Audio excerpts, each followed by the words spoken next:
This is now the game in college lacrosse. And Klockner Stadium bursting with anticipation.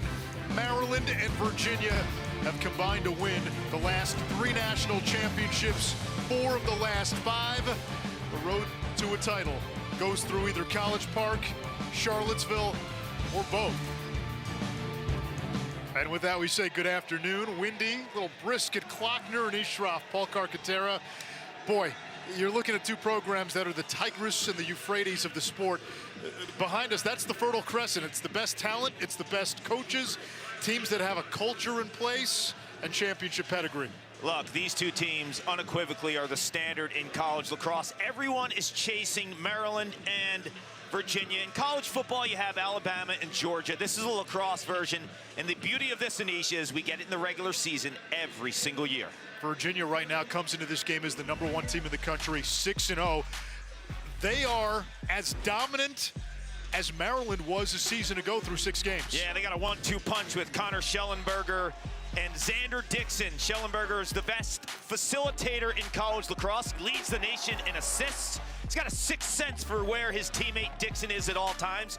He trusts number 10 for the Cavaliers because of his hands and his finishing ability. Xander Dixon is shooting 61% on the season. Dixon leads the team in goals. Schellenberger leading Division I in assists. But Maryland packed a little kryptonite in that Samsonite.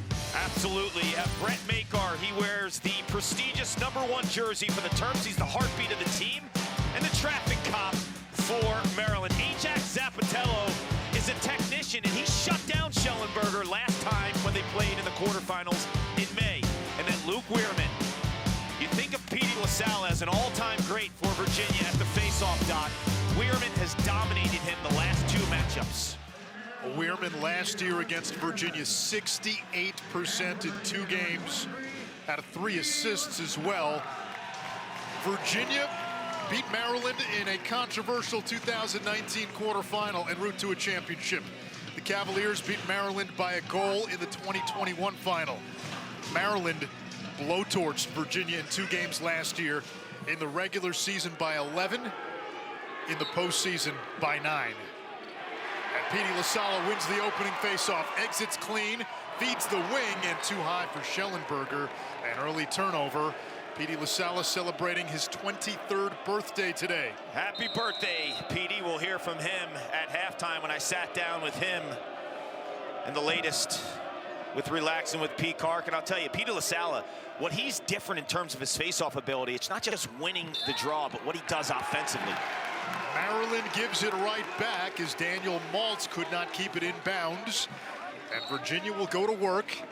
The Terps have a different team than last year. They lost 5 of their top 6 on offense, 4 to graduation, 1 Eric Molliver to a season-ending injury, and a new look in goal as well. Logan McNaney, who was the most outstanding player of the NCAA tournament last year, he tore his ACL earlier this year, so it's the true freshman Brian Ruppel making his 4th start. Yeah, Ruppel is a big-time high school recruit. Here's Griffin Schutz all the way to the cage, and Ruppel standing his ground on the doorstep. But what you lose with McNaney is a championship pedigree, and he's so cool and calm under pressure. I got an opportunity to talk to him pre-game when he was on the bench just hanging out, and he's anxious to get back with his team. He's got 2 years of eligibility. Maryland breaks the ride. Ajax Zapatello across the midfield line. Terps still trying to get into their offense. Kastner hounding Zapatello, who's looking for some help. Kastner jars it loose. And a timeout called before the ball was knocked out by John Tillman. There's a look at Logan. You mentioned the ACL, the national championship tournament MVP a season ago when the Terps went undefeated. I thought that was a great timeout by John Tillman.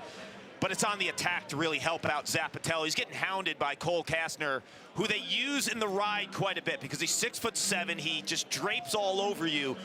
But it's the inexperience of Maryland in some key spots. Like if you're an offensive player there, help the defender out who's under pressure.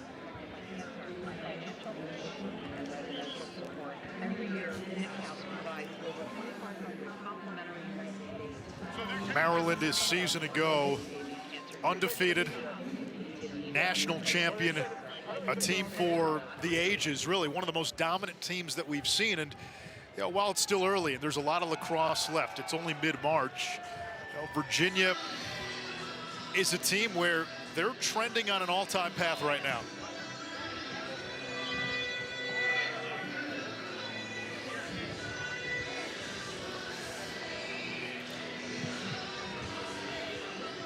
Welcome to Klockner Stadium. Those of you just joining us, we are just underway. Virginia and Maryland and Shroff, Paul Carcaterra. This has now become the game, the matchup, the must-see in college lacrosse. And I love the fact that we get in the regular season, right? A lot of other sports, you have to wait till the championship weekend for two monsters in the game to tilt off against each other. But for me, there's so much between these two teams. You have, for the last 5 national championship teams come from Maryland or Virginia, but also it's the style of play. You look at the offenses the last couple of years, they're putting up historic numbers. When you think of Maryland in the undefeated run in 2022, Virginia is actually outdoing them right now. Virginia's averaging 20 goals a game. This has been their dynamic duo. Yeah, Connor Schellenberger is the best quarterback in all of college lacrosse because of the way he distributes the ball. He's so unselfish, never chasing points, always looking to get teammates involved. And Xander Dixon has been Johnny on the spot. He shoots 61% on the season. You get over 40%, you're doing good work. 61% is crazy, and there's a trust between those two, between passer and finisher. Unselfish team. They move the ball like it's set to Mozart. Maryland, though, brings a little kryptonite and it's Samsonite. Last year, they found an answer for Virginia. 2 dominant blowout wins for Maryland against the Terps a season ago. Terps have it on offense. Their first real go. There's the freshman Braden Erksa. 4 goals last time out against Albany. Pressed into the starting lineup a few games into the season. He's got huge upside. 10 in red, can fly. Watch his first step. That's Chorus. He was a second midfielder last year. Now Kyle Long. They look to him to initiate from the midfield. He'll flip it up top. Bounce shot and a score by Daniel Kelly. And started with Long, and Kelly tallies his 14th of the season. The Terps lose 5 of their top 6 scores from a year ago. The one guy back, that's Kyle Long, and he's also the top passer statistically on this Maryland team.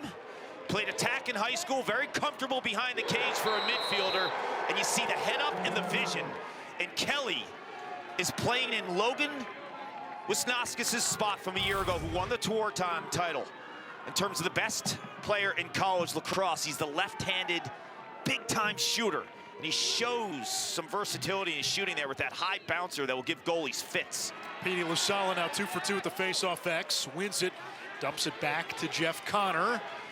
He's matched up on Weirman. Connor runs by him. Weirman will run off. Connor looking for Xander Dixon, and that's 2 errant passes off unsettled face-off wins for Virginia, resulting in turnovers. Yeah, the good news is Petey LaSala seems like he's getting into a rhythm against Luke Weirman, who's dominated that matchup the last 2 games. The bad news is they're turning the ball over, and they're not taking advantage of those LaSala wins, because Luke Weirman, when he gets into a rhythm, he can play keep away from a team for big stretches, so you have to capitalize if you're Virginia on those face-off wins. Weirman dominated LaSala in the 2 meetings last year. This Maryland team, they've got 2 losses, which is more than they had the previous 2 seasons. A surprising one to Loyola, and fell by a goal to Notre Dame. But still a very dangerous team. Offense still a work in progress. Defensively, they're as sound as you'll find. Here's Eric Spanos. Finding Maltz, who was a backup attackman last year.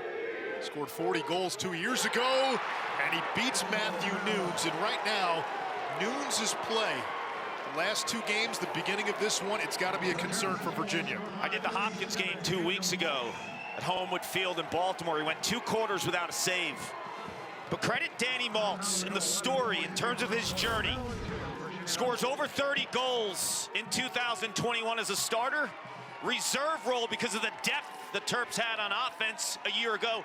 Now he's back into the mix. The leading goal scorer. And the book on him is he's an inside crease guy, but I think he's very underrated as a dodger off of ball movement. If the ball is spinning, Maltz can make that kind of drift move from behind the cage and capitalize with a low angle. And the defending champs with a strong opening statement. LaSala falls down, wins the faceoff, draws the flag. This Here is comes where he's Petey on dangerous. offense, the birthday boy today. Turned at 23. Peyton Cormier, 24 in white, returning to the Virginia lineup. He had missed the last few games with a lower extremity injury. Virginia does this better than anyone. They keep LaSala on the field because of his offensive ability. He traps a face-off specialist in Weirman to play defense. Look for him to get in a two-man game and a lot of pick action behind the cage. Maryland's got 7 players on the defensive side of the field in front of its goalie. Another flag down. Here comes Schellenberger against Zappitello, looking for a cross-crease pass. It hits the deck, and it's picked up by Colin Burlace. We'll get the penalties. One will be an offsides, and it looked like LaSala was pushed near midfield.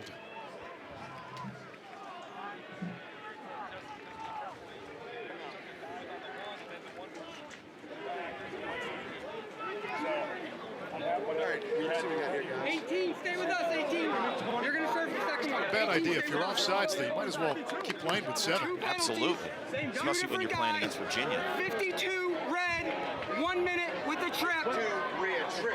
18 red, offsides, too many men. So there's 2 penalties right now. We're not getting the audio from the ref, but it looks like there was a trip on LaSala, and that's Weirman, 52 in red in the box. Then there was an offside, so there's 2 different penalties. This is 6-on-4.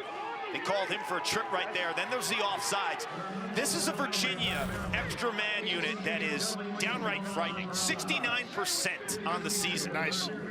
It's incredible. So to play against them 6-on-5 is one thing. 6-on-4, because they have a little bit of everything. You have Garno on the outside as a shooter, the passer and Schellenberger, and we know about the inside guys and Xander Dixon and Peyton Cormier. They check every box. Here comes Schellenberger. Up top, McConvey. Garno with a hammer. Maryland, I think, will live with Garno taking that shot from the outside versus Dixon or Cormier on the inside. Garno again, over to McConvey. Now Schellenberger coming off a 10-point game. Shots, save Rupel, used the body. Zappitello picks it up. Now can Maryland clear? Remember, they're down 2. That's off the stick of Geppert, out of bounds, back to Virginia. It's a dicey pass right there. I think in a situation like that, Anish, worst comes to worst, just cheap it to the opposite side. 6-on-4 now becomes 6-on-5. Right in on the doorstep again, and Maryland able to come away with it. Rupel looks comfortable. He does. Remember, this was a guy who made his debut against Princeton. Princeton was a championship weekend team a season ago and played well in that game against the Tigers, 14 out of 19.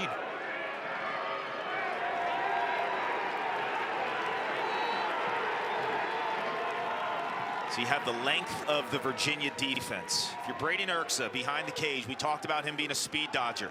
You don't want to get into the body of a Cade Sawstead. You want to play on the perimeter, use your quickness in your first step. These guys are too long and will eat you alive if you get in the body. Here comes Erksa. Picked up by Sawstead. You see the respect Virginia has for him. Now it's Brennan against the shorty. Zinn turns, fires, scores. The defending champs up 3-zip. It's 2 high bouncers now. We saw Kelly use the earth. And that time, Brennan.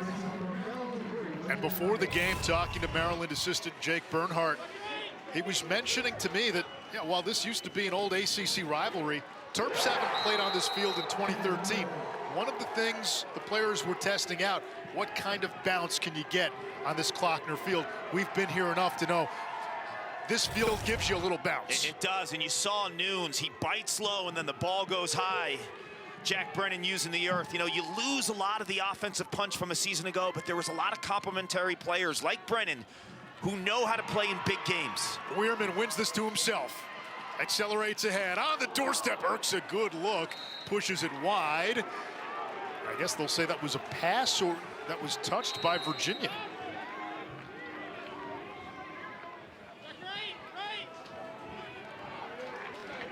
Erks is a good story too, 10 in red.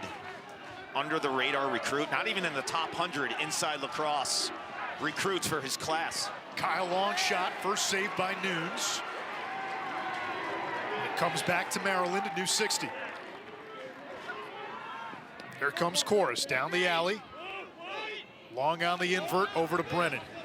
Brennan was a first-line midfielder in 2020, had some injuries. Back on that first line now.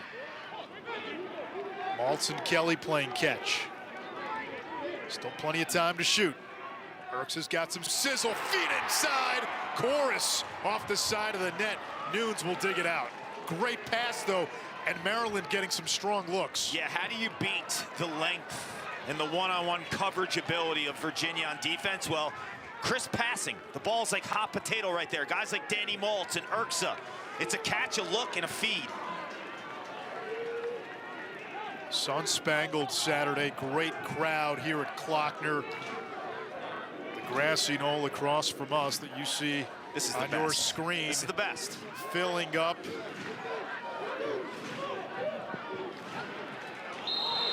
And Virginia now 0 for 5 shooting. That was probably their best look. You think of college lacrosse venues, this is what it's all about, right? 5,000 people, seems like a rock concert. No football lines. Against Zappatello. Zappatello held Schellenberger to a double Bodos in the quarterfinals last year. First time Schellenberger had been shut out. Did you get your bagel this morning? I did. How was it? It wasn't from Bodos. Here's Connor.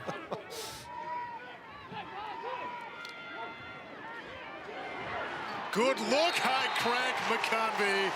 And the Virginia crowd comes to its feet. A Cavaliers team that has been blitzing opponents early all season. Not today. They finally get one with 7:08. This is the guy that I think can tilt a game. Everyone knows about Schellenberger and Dixon and Cormier. Thomas McConvey, the grad transfer from Vermont, 61 goals a season ago, led all midfielders in college lacrosse. Now he's got a short stick on Anish. It's almost unfair, but it's his shooting ability. The quick release, it just stings it past the freshman Rupel. Thomas McConvey, talent-wise, is first-team All-American caliber. And you put him on an offense with all these guys, it's scary. He gets short sticks sometimes. Yeah, he does. If you put the long stick, you got 4 of them, you put one on Griffin Schutz. McConvey dances, and imagine when Schutz gets a shorty on him. So much talent offensively for Virginia, combined with experience. That's why you get 20-plus goals per game. They're chasing that 90 Syracuse team right now in terms of goals per game. Record is 20.8. Virginia 20.2. Here's LaSala. He's got 33 career goals as a face-off guy. Schellenberger. And there's a 2-man game with LaSala. Not many face-off guys do this behind the cage. Setting the pick, looking for Dixon cutting inside. Connor retrieves it, still 40 to shoot. What it also does too is it traps Luke Weirman and then forces him to play more defense, and his reps and his wind gets jeopardized. Flags are blowing. It is a windy day. LaSala against Weirman. Fires. That's his offhand too. It's a lefty shot. Keep him on, man. The birthday boy, 23 years old, Petey LaSala. And that ball goes out of bounds, and LaSala gave one quick glance to the sideline. Nobody was subbing in. He's going to stay on. Yeah, exactly. Here comes Schellenberger. Zappatello marking him. Schellenberger shoots wide. Cormier's got the backup, 9 to shoot. And here's the next level of this. Weirman was actually adjacent there, and he's not used to playing team defense. That gave Schellenberger a ton of room to operate. There's Cormier, the Canadian, fires low, shot blocked. Cormier and Burles go down, and it'll be a shot clock violation. The ball never hit the goalie, Rupel. It's a lot of mass hitting the ground. Virginia loves the ride. Lars Tiffany thought the Towson game last week that you called was the first time they really amped it up from the ride standpoint. And the ride for Virginia creates a turnover. Here's Zinn. He can fly. Evan Zinn over to Cormier. Schellenberger from the wing. Rupel falling down, makes the save. Big ground ball, and it comes to Maryland. It's Brett Makar wearing the #1 jersey for the Terps. The most honorable distinction for a Maryland player, and it's gone to a defensive player. Yeah, it's always been an offensive player since that number really was made famous in the 90s. Went from Andrew Whipple to Joe Walters. Grant Catalino, yeah, Grant Catalino. Matt Rambo wore it. Jared Bernhardt wore it. Logan Wisnauskas wore it. Connor Kelly. But he's the right guy to wear it. He's the heartbeat of this team. Emotional leader, Makar. Fifth-year senior out of your hometown of Yorktown. Here's Spanos. Sophomore out of Pennsylvania. Zach Whittier now, part of the second midfield. Behind the cage, Urksa. Freshman out of Marietta, Georgia, marked by the fifth-year senior, Cade Sawstead. Spanos has the short stick, Soliday. Shot clock down to 6. Down to 5, Spanos.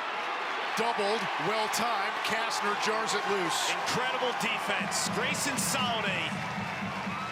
Stands up Spanos. Soliday is 10 months removed from an ACL. See the strength of the captain, 32 in white, and the time double of Project 39, Cole Kastner.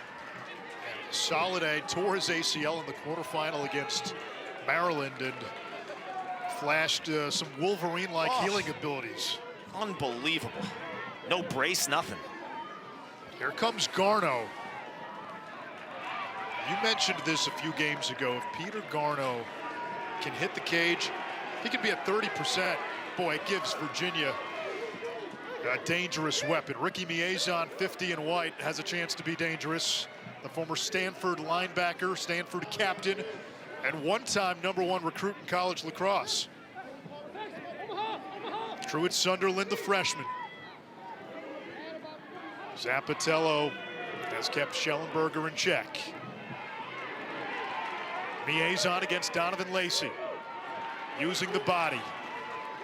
Miezon feeding Sunderland, good idea. Pass goes awry. Zappatello picks it. That is a great pass by Ricky. Truett Sunderland, 3 in white. He's got to handle that. Sunderland, the #2 incoming recruit behind Syracuse's Joey Spallina. Now these Maryland short sticks have their work cut out for them today, and it's a unit that has seen wholesale changeover from last year. They have indeed. They were 4 deep a year ago. Guys like Rowan Puglisi and Bubba Fairman leading the troops. So it's almost an entirely new group, but the athleticism and the strength of that group, I think once they get into a groove, can be super formidable. Urksa dancing behind the cage. Nunes coming out in the cat and mouse game. Nunes delivering the check. John Tillman wanted a flag. Sawstead trying to get into the hands of Urksa. Now Jack Corus against Noah Chismar. Back to Maltz, had a great look and just missed. If I'm Braden Urksa, I'm not getting into the body of Cade Sawstead. This is the strength and the length there. Use the perimeter, be a speed dodger. Brennan against Zinn, shot clock down to 5, low shot, saved by Nunes. His second after allowing 3 straight. Like Brennan there was a little uncertain if he wanted to shoot or not. Maryland's game plan today, how do you fight Tyson? Well, first you got to last, and they've gotten that first part. They said the way Virginia's come out, the Cavaliers try to deliver the knockout punch early. It's no secret. Maryland wants to make this a marathon, make it a 12, 15 round fight. On the doorstep, and Cormier misses. But the confidence is there. The last 2 times they played this team, they blew them out. And there's a lot of the same cast of characters, the Zappatellos, the Makars, the Brennans. The guys have been there before. They've tasted big victories against the Cavaliers. So from a confidence perspective, Maryland knows they belong on this field. Final 40 seconds of the opening quarter. Here's McConvey. He has the lone Virginia goal, the Vermont transfer who scored 60 goals last year. Now Sunderland, the freshman. Rupel out of the cage. 10 to shoot. Here's Connor, snakes around, stops, turns, fires wide, and only 2 on the shot clock. They're gonna have to dump this in the corner.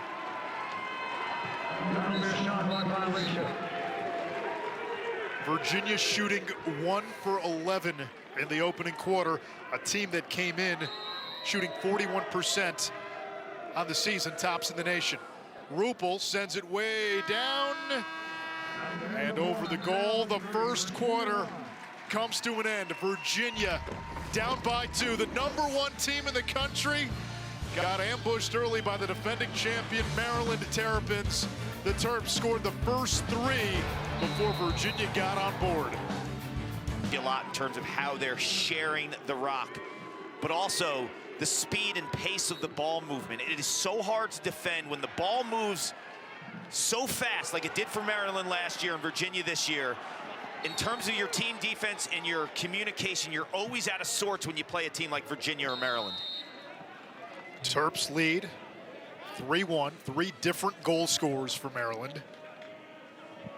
Both teams getting their shots. Maryland started this contest 3 for 3, but 0 for their last 5, and the Cavaliers only 1 for 11.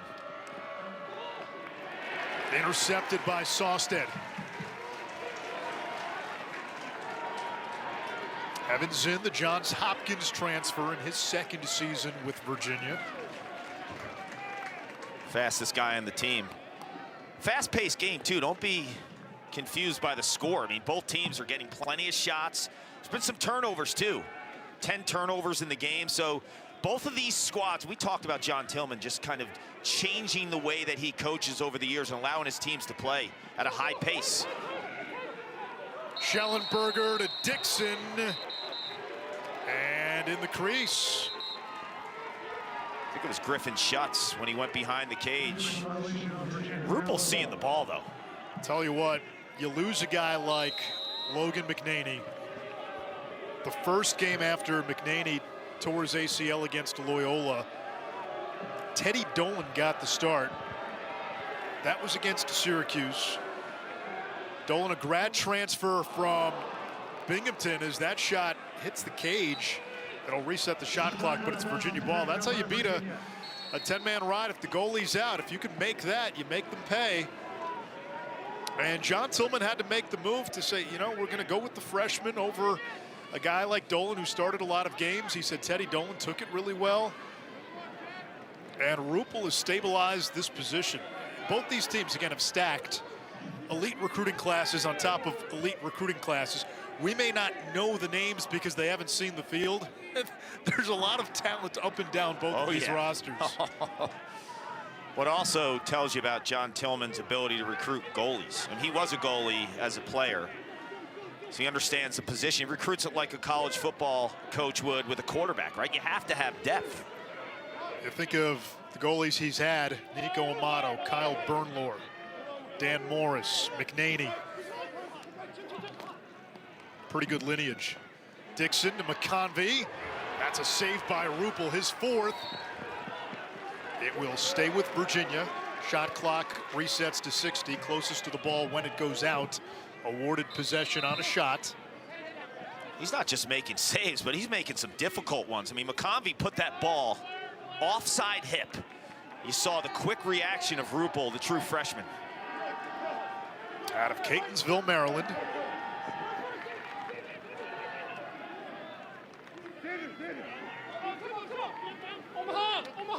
Dixon, the team leader in goals. Schellenberger, the national leader in assists. Trying to use the pick. Zappatello stays with him. Looking for a cutting Dixon. McConvey had it for a moment, knocked into the air, and it's red for Virginia. Yeah, Red's one of those new short stick defensive midfielders. He was a long stick in terms of his recruitment, his first couple years in College Park, and now you have guys like him and Donovan Lacey and Dante Trader, who was a starter on the Maryland football team as a defensive back. I was watching him in the pregame warm-ups. I mean, the drills and the hips and the feet that he has, 5 in red, man, he'll lock you down. How many times have you equated an elite short stick D-midi to a corner or a DB? Absolutely. It's not just the movements, it's also... Urksa beats his man who gambled, lost it near the crease, and Nunes clamps down. It's also schematically how they're attacked, right? Like, everyone goes to the outside in football when there's one-on-one coverage, right? With a corner and a wide receiver.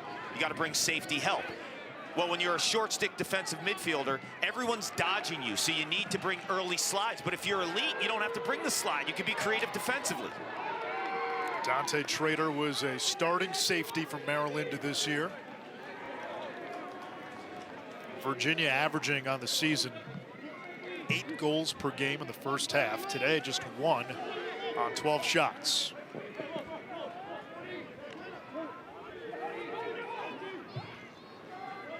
Here's Patrick McIntosh. He had a 6-goal game against Hopkins. Now Ricky Miezon. Miezon fires a bouncer with his momentum going away. That's a fadeaway from, what, 12 yards? Yeah, it looks like and he Romar almost Dennis, got it. right? Romar Dennis in the PLL 6s. Oh, my. Fadeaway 2-ball. Here's Miezon again. Tough matchup for any short stick. Donovan Lacey, grad transfer out of Sacred Heart, trying to stay with him. Cormier finds the back of the net off the feed for Miezon. Ricky's dealing, man. That's his second big-time pass. The first one in the first quarter that Truett Sunderland did not capitalize on, but this time you show some versatility. You get Maryland now pressing. You're a force from the outside, so now everyone needs to help on Ricky. When you help, how do you counter? With a beautiful pass to Cormier, who's Mr. Automatic. But that is a big-time recognition type play by Ricky Miezon. And the reason that feed was available, Anish, is because the prior play, him stretching the defense as a shooter, you saw how quick they were to slide. Well, again, when you're fading away from that distance and you almost score on a bounce shot, you get everybody's attention.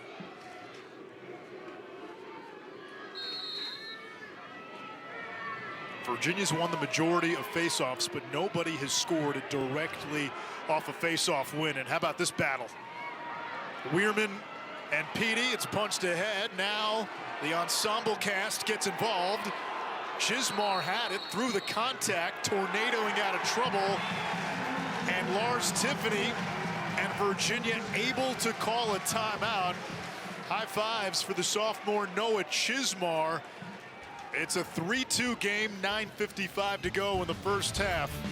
These are the last 3 national champions going at it on a Saturday in Charlottesville.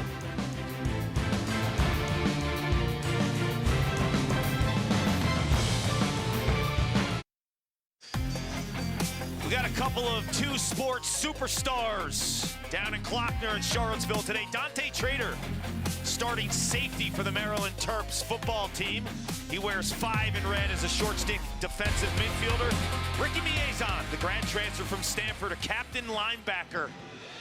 Now playing his first season for Lars Tiffany with a beautiful pass. And these guys, in terms of their athleticism, their foot speed, their strength, they just give you a little bit more bite.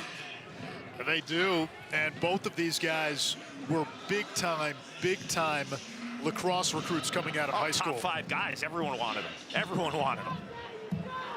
I did a couple of Maryland football games this year, and John Tillman would send me a text every time we brought up Trader and his lacrosse story, and I said, hey, any chance that he plays for you? And he would give me the fingers crossed emoji.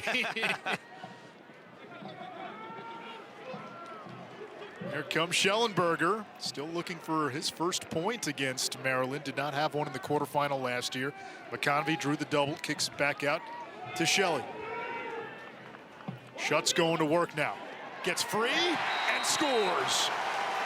That is a triceratops going downhill when he gets some momentum. 2 weeks ago at Homewood Field, Griffin Schutz had 4 goals, 2 assists. I thought it was the best midfield performance of the season. You see the absolute speed. Schellenberger right there, that slight little pick, and Schutz really doesn't even use the pick. But the ability to get Maryland thinking that they're going to have to switch, and then the speed of Schutz, as you mentioned, Anish, to go downhill. And what's impressed me about him this season in his sophomore campaign is how much he's also using his left hand. We saw the right hand there, but he will use his left. So Maryland scored the first 3, Virginia the last 3. LaSala wins the faceoff, lost it, Erks' shot denied. They'll try to chase it down in a sea of white. And we will get a whistle, a timeout called by John Tillman. Both coaches seeing the heightened value of every possession. Absolutely. I think in the first half, it's okay to burn some of those timeouts on possessions just to get your young group, if you're John Tillman, an opportunity to breathe. There's so many freshmen and sophomores getting time. Maryland has gone 15 minutes without a goal. 0 for 8 since its last goal with 4 turnovers. Right now, the ACC and Big Ten dominating college lacrosse. Look at the media poll. We learned Selection Sunday last year. Polls don't matter. I get that. 10 of the top 14 right now are from the ACC and Big Ten. Look at the top 6. The first 3 from the ACC. 4, 5, and 6 from the Big Ten. And Clark, the way I see it, the top 3 in the ACC, Virginia, Notre Dame, Duke, all national championship caliber. Maryland certainly has a chance to get there, but the Big Ten, top to bottom, 1 through 6, Michigan's better. Penn State is better. You know, Rutgers still hasn't lost a whole lot of steam after the season they had last year. Ohio State's still pretty good. It's the depth of the league. Hopkins is better. All 6 Big Ten teams are ranked. And you mentioned 2 of them that I'd like to talk about just for a second. Penn State, after a really difficult season a year ago, no one was talking about them. They have 3 monster Ivy League wins. They've beaten Yale, they've beaten Cornell, they've beaten Penn. They could be the Ivy champs, Penn State. And then Michigan now, in terms of all that talent, everyone's asking, had the win against Harvard. Yeah, when is Michigan going to arrive? Now they're in the top 20. A huge game today against Notre Dame. And let's be fair with Johns Hopkins. You know, Hopkins has played maybe the most difficult schedule in the country. That has more to do with their record than anything else. Johns Hopkins is vastly improved. Yes. Here comes Long, and his pass looked like was altered a little bit. He throws it away. And the beauty of college lacrosse in February and March, it really can change what happens in May come selection time, because the Ivies were so good last season in February and March at a conference. Now they've struggled at a conference where the ACC has done really well and only had 1 team in the tournament a year ago. That might flip that script. Well, what happens is you win those non-conference games. Now it gives you margin for error in league play because the perception, the RPI of your league is up. Whereas if the script was flipped like last year, if you're in the ACC, you start losing conference games as Cormier gives Virginia the lead. Well, then those hits, they hit your resume much harder, but right now Virginia using that Cavalanche, 4 straight goals. He's automatic inside. He grew up outside of Toronto. Father Chris gave him a stick when he was just a young buck. Father was a goalie. They spent tons of time in the backyard with young Peyton shooting on Father Chris and Grandma Barb, who ran the Mimico Youth Lacrosse League as the president for 50 years. She used to call out shots to young Peyton on how to beat her son Chris, who was in the cage. It's a family affair, and Chris makes the journey every week to Charlottesville to see that guy tear it up. Kark, over the last 2 seasons, he scored 95 goals. He's basically a walking hat trick for his career. He's got 2 today in his first game back from injury. Weirman the other way. bounces it. Erks has got the backup. No! They'll give it to Nunes, closest to the ball when it goes out, and it was Nunes.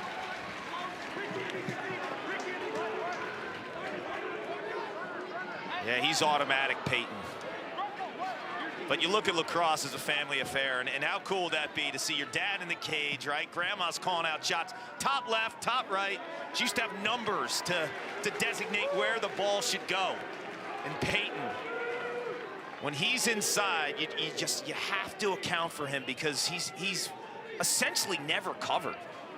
Just catches everything. Always in the right spot. Here's Miezon going to work on Lacey. Back to Schellenberger. Zappatello's done a nice job on him. Connor now picked up by the short stick Lacey. Connor had 3 goals for Virginia in the quarterfinal loss to Maryland. McIntosh to Miezon. 5 unanswered by Virginia, and this Klockner crowd has a little extra pep in its step. Ricky's showing you his stuff. When he decided to come to Virginia this January as a grad transfer, I thought, okay, he's away from the game for a while. This can be rust. You can put him at short stick defensive midfield. Lars Tiffany said no. He's got some offensive talent. We need to just let him take chances. Let him get used to the speed of the game. And you're seeing it. You're seeing the passing, the inside ability, stretching with high bouncers. He's got a little bit of everything today, Anish. And with his size and his build, you felt it. I mean, we could feel it around us. When he scores, there's a little extra energy on the bench. There's a little more juice when you're playing at home. But to score like that inside on a one-timer, that just shows you, like, the rust has been knocked off. Yeah, they wanted to let him play through some mistakes early so they could unlock the full version in April and May. And for both these teams, really, that's the standard now. It's what you do not in mid-March, but in mid-May. Owen Murphy with a high bouncer. Murphy in the 2 games against Virginia last year, 7 goals. He's a guy where it's been a little up and down to begin the season. There's a lot more there. And if he can get back to being what he was last year, boy, that's another piece for Maryland. But he's also the recipient of great ball movement, right? Off the ball and being a threat. And I think last year when the ball moved so well and the eyes were on Logan Wisnaskis and so many other great scorers like Keegan Kahn, Murphy would get those step-down shooting opportunities in space, right? Now he's more of a marked man. He's got to adjust. Evan Zinn using the Amtrak dodge. Crowd loves it. Yeah, he let Braden Erksa know it too, and I think Erksa might be a little nipped up the way that he's running off the field. Zinn's a 5th-year senior, Erksa a true freshman. Take a look at this left side of the screen. There's Zinn. Yeah, he's just he's just letting him feel it and hear it. 4 of their 5 goals Virginia assisted. I mentioned earlier in the game the way that they can feed the inside and share the rock. That's the story of this offense. And Schellenberger does not have a single point in this game, and yet Virginia's winning. And what makes him a superstar is you don't see him chasing points. Like, you never feel like Connor Schellenberger says to himself, oh, I'm not part of the party here. I got to press and do something for myself. Zappatello has not yielded much to Schellenberger, but that time he found an opening, and the nation's assist leader finds a cutting McConvey.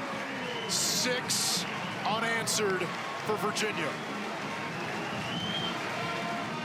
You survey, you stay patient, and you strike. It's not there right away. That's good defense by Zappatello.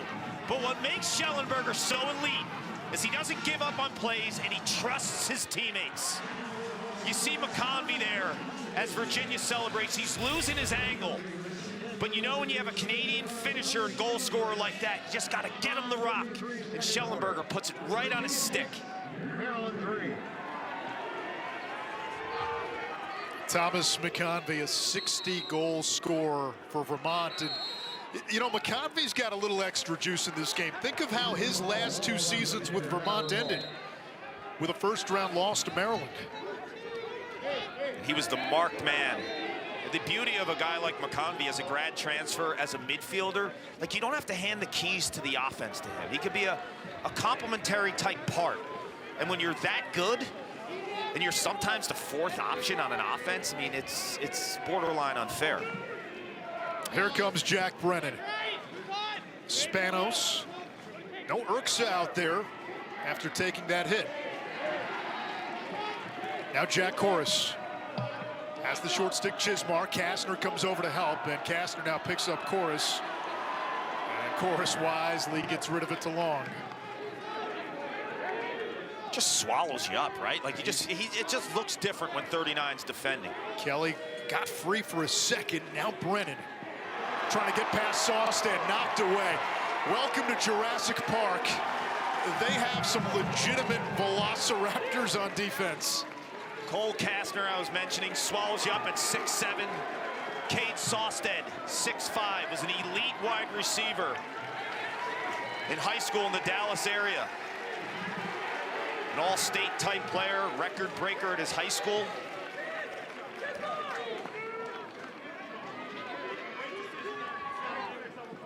Truitt Sunderland operating from X. Checked by Brett Makar. Here's Chismar.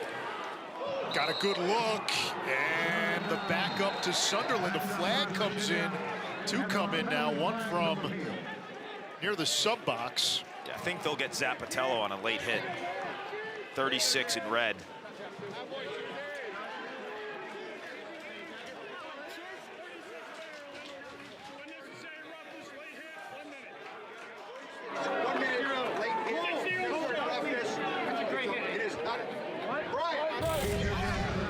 Take a look at Sawstead here. The over-the-head check. It's all risk, but the reward is there, and then the late hit by Zappatello. Looked like Chismar might have ran into him a little bit too, but now you got to deal with this Virginia extra man unit almost at 70%. Almost got one there. Cormier with a rare whiff, and now Makar streaking the other way. It's like a ball of muscle running up the field with Makar. Fifth-year senior, bowling ball shouldered out of Yorktown, New York. Big Ten Defensive Player of the Year a season ago, an All-American. That's the great thing about this matchup in recent years. You take a look at just warm-ups, and All-American, All-Conference littered all over the field.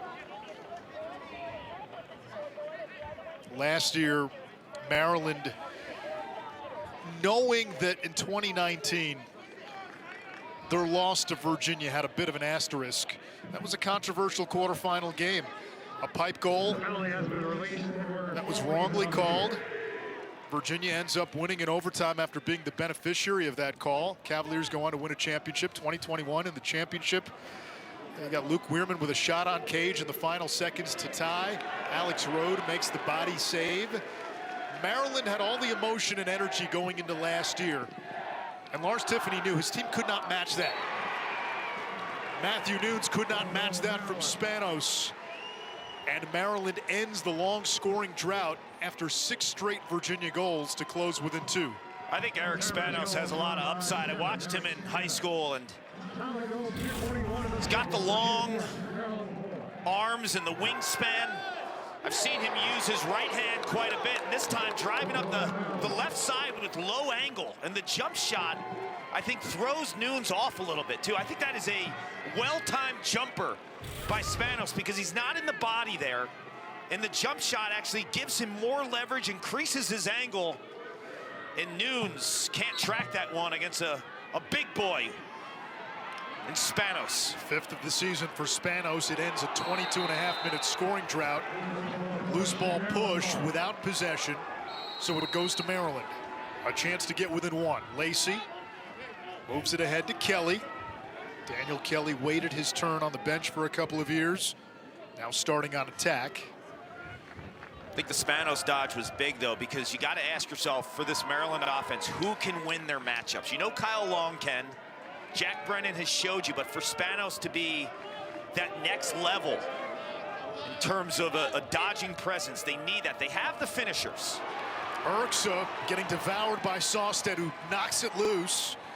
That's been a tough matchup for the freshman. Chismar emerges with it. What did I tell you about Urksa, though? Don't get into the body with Cade Sawstead. You got to play in space. You get into the body, you're going to get eaten up.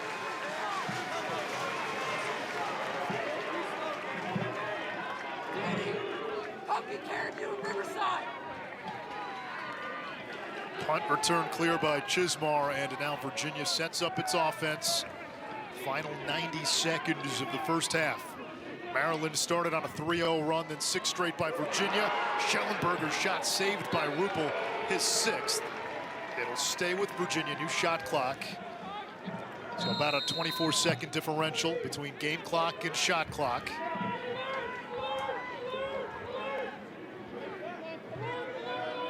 Wind starting to pick up again here at Klockner. Dixon turns the corner, missed the cage. Schellenberger is there to back up. Don't you love this scene, though? I mean, this is perfect. As for good as it college gets. lacrosse. Yes, this is a perfect size venue, a perfect day. Thank you. Schellenberger feeding the crease. Loose ball, Sunderland has it. And a timeout is called by Lars Tiffany. 31 on the shot clock, 55 seconds to go in the half. Let's go back to 2021 National Championship game. Maryland entered that game undefeated. Jared Bernhardt, the Tewaaraton Trophy winner.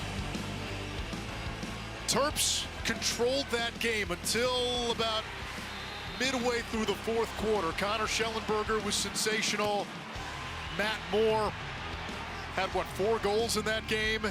And then Maryland made its comeback. They made their comeback, but what made Maryland so good in 2022 is their shooting. Virginia, as Weirman almost tied it up in the final seconds of that game. But I think when you think of the 2 offenses that we've talked so much about in the last 2 years, the shooting proficiency of both of those teams, just automatic type finishers. Part of it is personnel. You know, Virginia's had a Schellenberger, a Matt Moore, a Doc Sagan, right? Look at who Maryland has had. Greats. Look at who Maryland has had of late. Wisnauskas, Jared Bernhardt. Matt Rambo was on that 2017 team. Colin Heacock, Connor Kelly. You know, we're talking about all-time great players at all-time programs. But just think of the last couple years, the all-time greats. I mean, Connor Schellenberger will leave this school as the all-time leading point scorer when he's done. Doc Sagan was the all-time leading goal scorer from the midfield. Michael Krause, can't forget about Michael Krause. Points, right? So you have historical greats, and then with Logan Wisnauskas, oh, what did he do? All-time leading point scorer for Maryland. Who did he beat? Jared Bernhardt, who was in that 2021 game. So even in the last 2 seasons, statistically, you have the best of all time from both programs. Yeah, it's been a who's who. It's what has made this game now, you know, the circle this game on your calendar type of event in college lacrosse. At halftime, you had a chance to catch up with Petey LaSala. He's got a great story. Oh, the birthday boy. Yep, son of a New York City police officer who instilled toughness and grit in him. 23 years old today, Petey LaSala. Mr. Clutch at the dot for the Virginia Cavaliers. Cormier's pass over the head of Schutz, picked up by Zappitello. Maryland turns it over. Final 30 seconds. Off the scramble. Dixon takes a hit from Zappitello. And we'll get a push without possession. Schellenberger's pass almost intercepted. Rare lazy throw by Schellenberger, and here's Maryland. Geppert, one last chance. 15 seconds. Here comes Kelly toward the cage.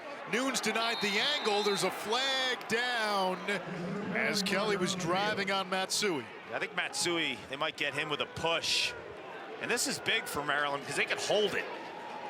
At the other end, I was a little surprised they called a push, but without possession. And it looked like there might have been possession. Absolutely. Now Maryland, That force by Kelly with 7 seconds left. Yep, so push on Matsui. 30 seconds for the technical foul. They'll hold the ball so they don't have to have a face-off at the beginning of the third quarter. So the Terps will be up for 23 seconds starting the third quarter.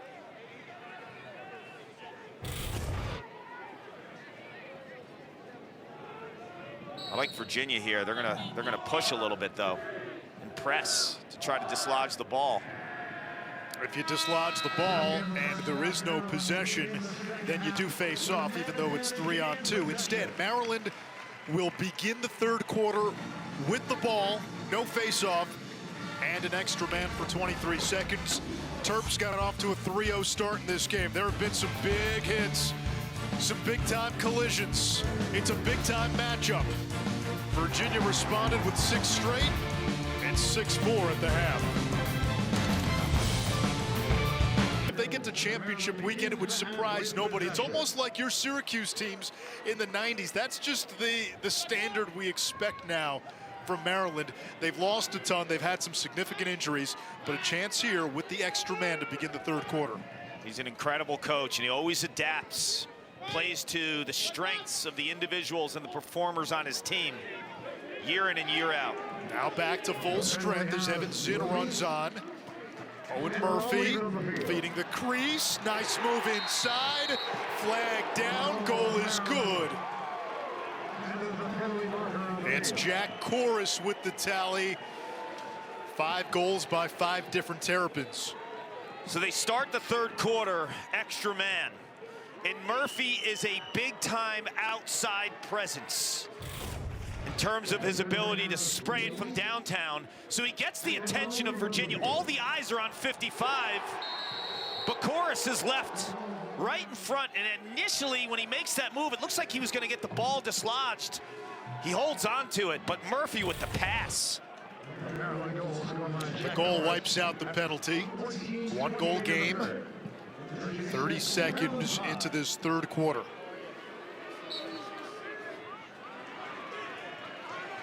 Petey Lasala wins the faceoff through traffic, dislodged, and it comes to Geppert. We've seen that 3 times in this game where Petey wins the faceoff, but Maryland wins the possession. Yeah, so negates it. Negates it completely.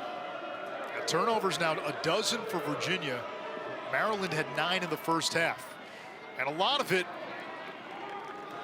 you got to credit the defense and the rides. And that time, you saw what Maryland was able to do after Lasala won the faceoff.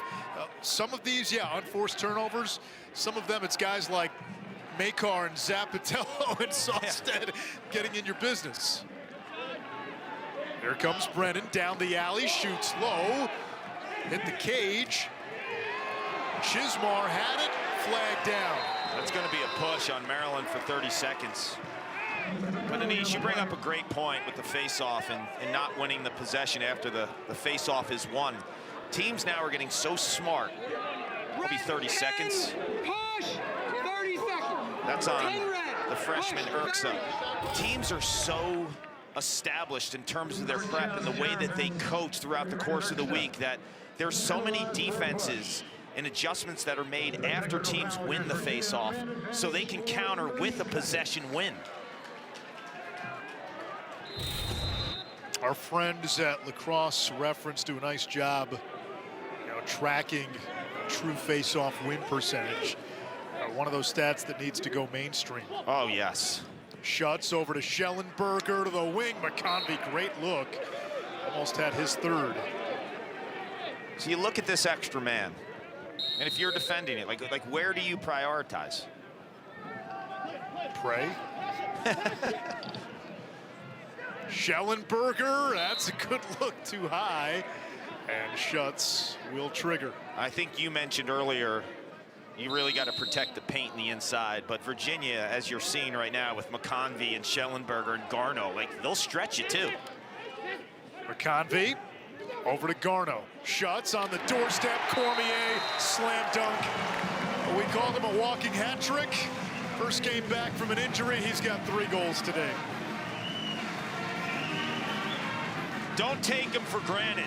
I know Patrick McIntosh was 6 for 7 in his first start at Homewood a couple weeks ago when Cormier was on the bench with an injury. But Griffin Schutz with a tremendous cross-crease pass. Those are 2 skip passes that really broke the defense down of Maryland. It was McConvey to the backside to Garno, and then Garno right away finds Griffin Schutz with a beautiful pass to Cormier. And what Cormier does and shows you in that last goal, the ball only needs to be in his stick for a fraction of a second. There's not even a cradle there. A face-off violation against Virginia, first of the half. 6 assisted goals for Virginia. They come into the game averaging 13 assists per game. If they keep that up, that would be a Division I single-season team record. And it's not just the type of passes. Like, 2 of those 3 passes that led to the goal were skip passes. Those break a defense down. Here comes Long. Bouncer offline.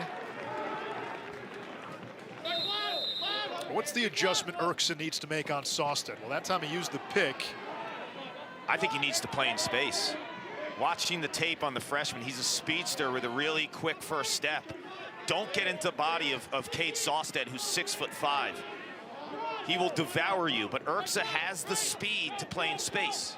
Here comes Long. He's got speed. Crossfield pass to Kelly against Matsui. Erksa again gets around Sawstead and scores!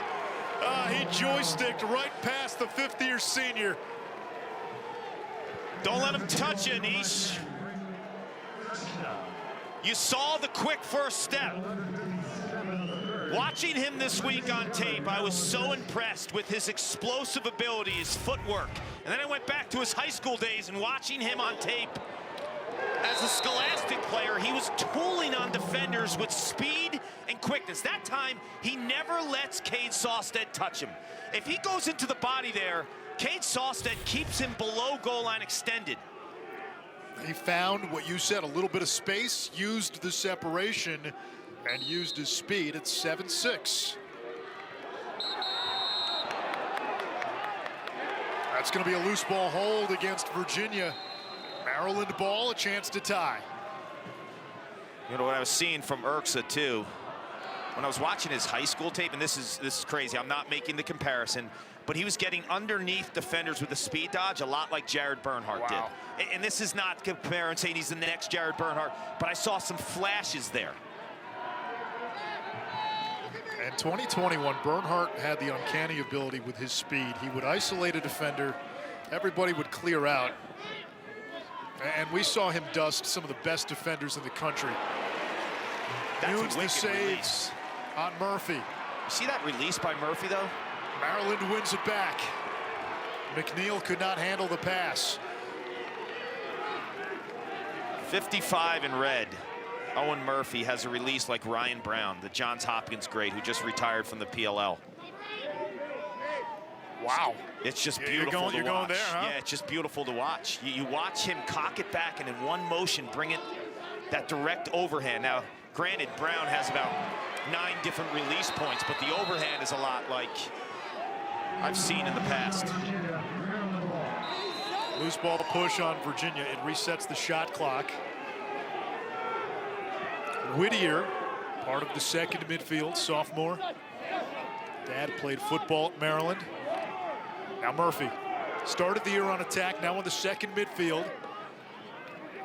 Feeds the crease, low shot, and Erksa will back up. He's passing well today, Owen Murphy. Erksa this time picked up by Kastner. Out of the box comes Chorus. There's Brennan. 2 first-line midfielders on there with Long. Long possession here as well for Maryland offensively.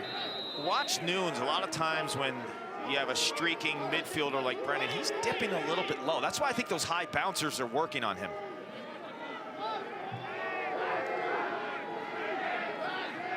Long skips it to the wing. Chorus tried to go upstairs.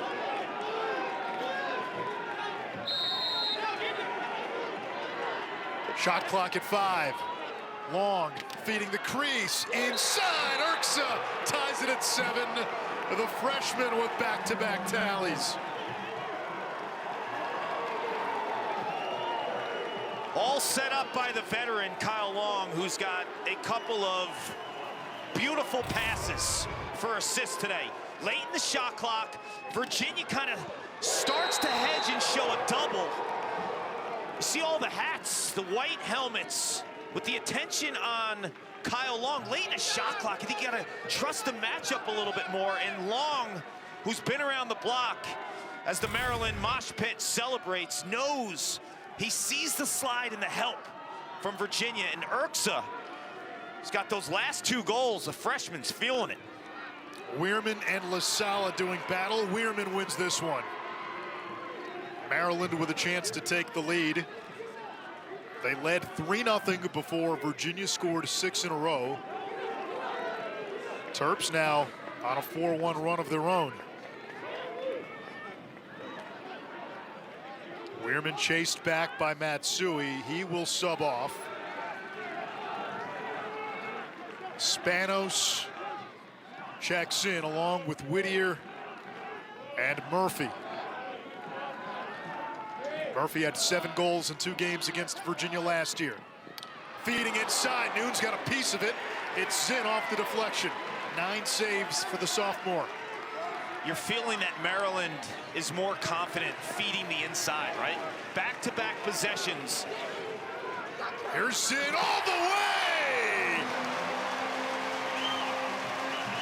A Thanos goal. I'll do it myself. When he was at Johns Hopkins, he was an offensive midfielder. Played a little 2-way last year for Lars Tiffany, and Lars Tiffany wants him primarily as a short stick defensive midfielder. As Maryland hits the pipe, could have taken the lead. And then the counter, the speedster, the fastest guy on this field is Evan Zinn. And although he's playing short stick D-mini, he's got the green light in space in the full field because of the speed, the shooting ability, and the awareness to strike against a defense that's not set. That's the beauty, Anish, of the defensive midfielders as Weirman counters it.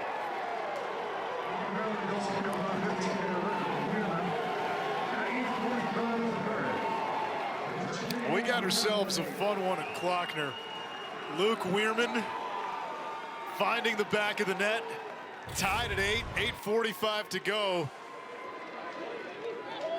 This is the battle that we talked about. Petey LaSala is known as the goal scorer, 33 goals in his career. Weirman, not so much known as the offensive threat. And Virginia decides to let the face-off specialist come down. They're more concerned with the 3 attackers for Maryland and saying, Luke Weirman, we don't respect you as a shooter. Let's see what you got. Well, he cans it. Here's Connor. Over to Petey LaSala. Can LaSala do it at the other end? Nothing on that shot. And an easy one for Rupel. Now Weirman's going to stay on. He'll try to clear. He does. Ran into trouble, got it to Geppert. Maryland might have a chance unsettled. Shot altered, deflected. It'll stay with Maryland. It was Eric Kolar.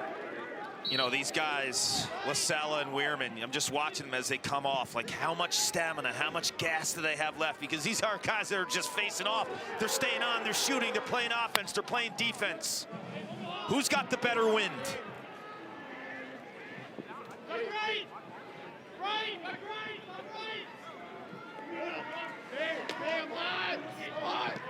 Brennan over to Long.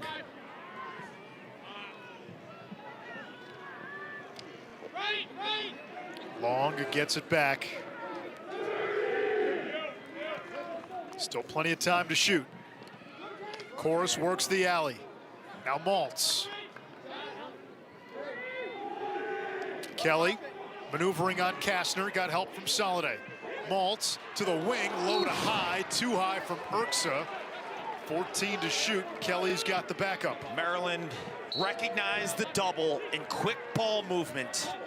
That's one Urksa's going to want back, that underhand release. Brennan on the short stick. Shot clock winding down. And now only 4 to shoot as Maltz will trigger. See the sub game, and John Tillman so smart late in shot clock scenarios. Get the D-middies on, throw the ball to the side, and set up your ride. What Virginia really has not been able to get into consistently in this game is its transition offense. Yeah, you saw Zinn with that punt return, but outside of that, you're right, Anish. Haven't seen the end-to-end action, the frenetic pace that they're able to flourish in.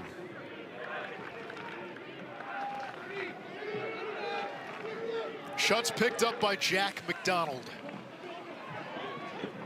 Shots feeding Dixon. Rupel is there to deny the 5-hole. Rupel springs out of the cage. I like his technique. I like his pause. Lacey fires on the empty net. Just missed it.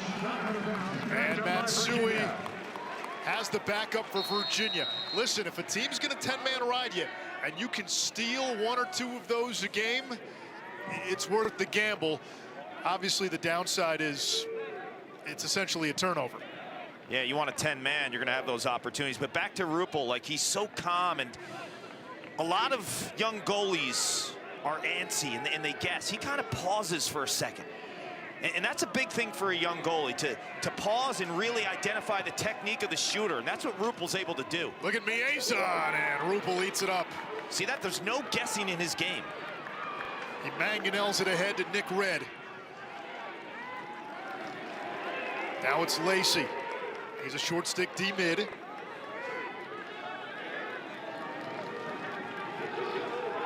Maryland getting its offensive personnel on. Here's Spanos. It'll be the second to midfield. Spanos, Whittier, and Owen Murphy. These guys are so young too. I mean, you're looking at like two sophomores and a freshman, and Whittier actually is a redshirt. Murphy gives Maryland the lead.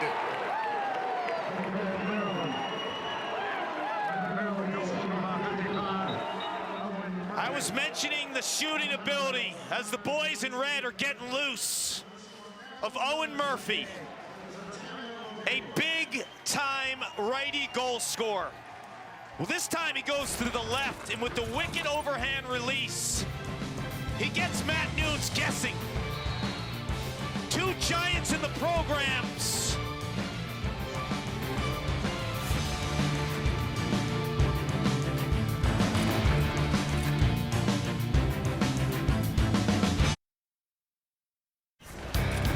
It's been an incredible counter-punch by the Terps. The freshman, Braden Urksa, with 2 goals in this 3rd quarter. 1 unassisted, 1 inside.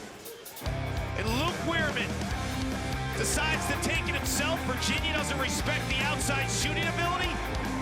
And then Owen Murphy senses Matt Nunes, the goalie, kind of on his heels there. This is a Terp team behind John Tillman that's always in every single game. Outside of Loyola, like the last 4 years, they've never been blown out. They're always countering. They're always adjusting. And that's what Lars Tiffany told us. We said, do you bring the same energy into this regular season game that Maryland brought last year? Especially considering Virginia was blown out by Maryland twice last season. He said, you know, I'd like to believe we will, but you just don't blow out John Tillman teams. And you look at Virginia's last 2 wins against Maryland, by a goal in overtime in the 19 quarters, by a goal in the 21 championship. I think what John Tillman does as well as anyone is he adjusts. And I think the adjustment in the 3rd quarter is like finding those seams inside. I think they're able to feed the inside. You saw Kyle Long to Braden Urksa with a beautiful pass.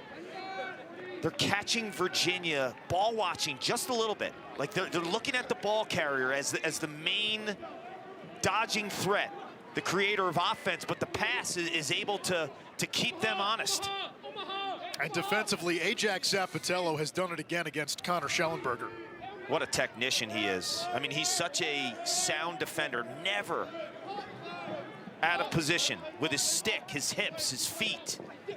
Not a risk taker, but it's the perfect type of defender against Schellenberger as you see these two, because he's not going to be at a spot where Schellenberger counters. Connor shot deflected back.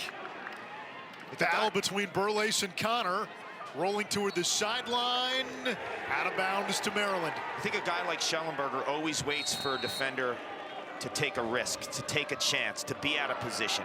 And Zappatello won't do it.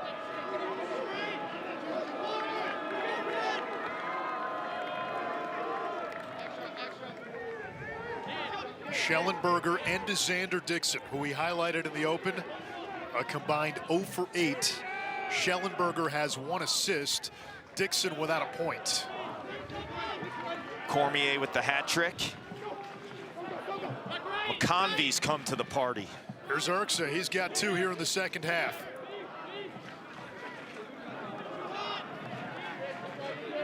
Ten in red might hold the key to this offense. Jack Corus curls and scores. And Maryland has a 2-goal lead with 3:24 to go. Jack Corus gets 2 goals in this third quarter. And we've seen this a couple times where Matt Nunes is beat on the near inside pipe. But there is a confidence in this Maryland offense once again. They get Virginia ball watching. Jack Brennan, he gets everyone thinking he's shooting there. Corus goes behind, finds that pass from Brennan and sneaks it near pipe on Nunes. And you look at Virginia, the one thing that you could question in terms of the statistics heading into this game 6-0, Matt Nunes has been under 50% on the season. That's the reality. And the last 2 games, he's been in the low 40s. Weirman wins the faceoff. LaSala jarred it loose. Weirman recovers. We come up on 3 minutes to play in the third. Maryland down 2 at the half, up 2 in the third. One thing I think Virginia needs to do adjustment-wise defensively is trust your matchups a little bit more. I think they're getting caught ball watching. They're sliding a little bit too early. If you look at the perimeter of this Virginia defense, they should be confident in the one-on-one defensive ability. Here's Murphy. That's stopped.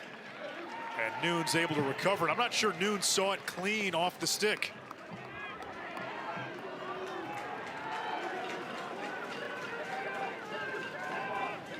This is where Nunes excels, in the clearing game. They'll run it across. And that's offsides. That's a mistake. Gotta have 4 back. And now Nunes has to retreat to the cage.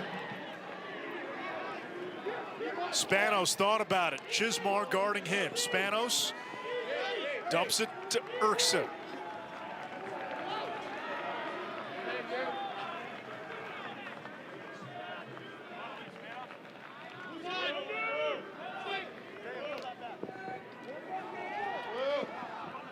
Long snakes, feeds the far side. Urksa dropped it on the ground. Loose ball, sea of white. We get a loose ball push on Virginia. Maryland ball. Shot clock resets to 60. And now the Terps will get to go to work on offense again. Super impressed with Kyle Long, 23 in red as a passer. He's made some super tight dishes, specifically in the second half. Here's Corus looking for the hat trick. Long has the most assists of any Maryland midfielder in program history. Played attack in high school along with midfield. Now Maltz has his man hung up. Nunes comes out of the cage. Left the cage open, able to recover, makes the save. Zinn's got it.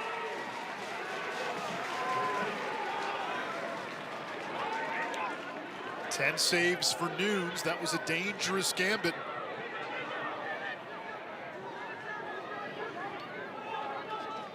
You look at Virginia offensively. Where are the matchups? Well, the 2 midfielders jumping on the field right now. McConvey, 12. Schutz, 26. One of them will most likely have a short stick. There's an opportunity for both of those players to make a run. And right now, McConvey has the short stick. And this is a bona fide superstar midfielder who had 61 goals a season ago. Schellenberger again with Zappatello matching feet. Look at the defense. It's a great check. He's never had a position, Anish. 36 in red is some defender. Out of Portland, Oregon, Garno with a rocket off the crossbar. On the rebound, Dixon shot no good. Schellenberger has the backup, 10 seconds to go in the third. Virginia's got to go quickly.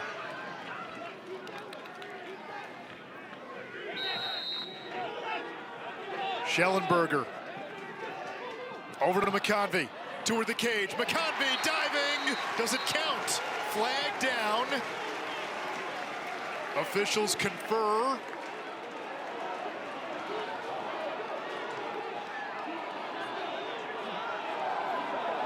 They're still talking, no signal. The goal is good. Who was the guy I said at the matchup? Thomas McConvey. 12 and white. He's a superstar. And sometimes he's the fourth or fifth option for Virginia, but he's so slick and gets underneath and goes airborne. That is a beautiful dodge in recognition of your body and the defensive pressure. Thomas McConvey with his fourth hat trick as a Cavalier. His Vermont career ended with a first-round loss to Maryland in 2022. In 2021, Maryland beat Vermont in the first round as well. So he's got a little something to play for today. Seeing red in more ways than one. 3 seconds to go. Another thriller here between Maryland and Virginia. We go to the fourth quarter at Klockner. Terps looking for their biggest win of the season. Looking to make a statement that the king stays the king. It just feels different here down in Charlottesville. And this is the match that we talked about in the beginning of the game that's going to dictate the outcome. LaSalla and Weirman. Bauer wins the faceoff. Now Nunes will set up the clear. Virginia trailing entering the fourth quarter for the first time this season. Maryland wanted to make this a 12-round fight. They have.